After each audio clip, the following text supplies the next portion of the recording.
So why did I become a licensed practical nurse? Well, I became a licensed practical nurse, to be candid, because I couldn't get into RN school.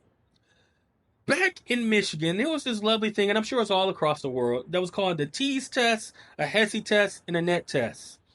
And for the love of everything on the table, I could not pass the English grammar portion. See, growing up, I was a product of DPS, Detroit Public Schools, and I could not pass that English test. I mean, I did not, growing up, care the difference or know the difference between there, they and they, two, right? And no, I didn't understand it, nor did I care when I was physically in school. Well, it caught up to me when I started applying for different nursing programs, right?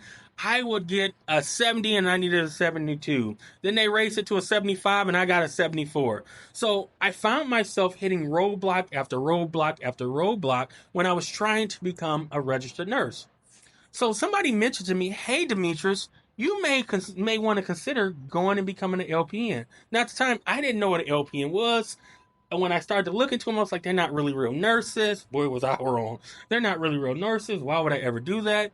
And then I went down and talked to the guidance counselor at the school, talked to the dean of schools, and I became convinced. I was like, okay, LPN is what I wanted to do.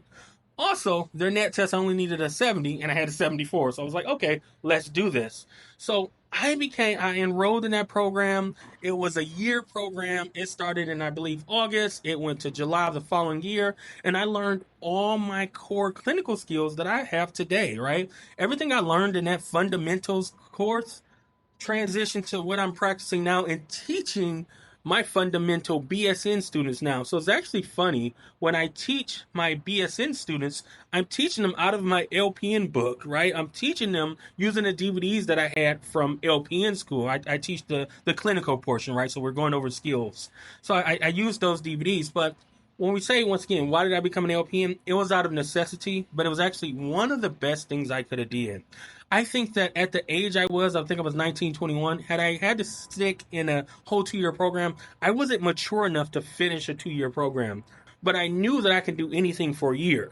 So when I had the opportunity to become a licensed practical nurse, I took it and I knocked that year out, and it was the best decision that I ever could have did. So if you're toying on the ideal of becoming a registered nurse or a licensed practical nurse and you have both options, I'm always going to say go be an RN if you can get in both programs. But if you can't, there's no shame, there's no shade for becoming a licensed practical nurse. You heard it here first from your healthcare consultant.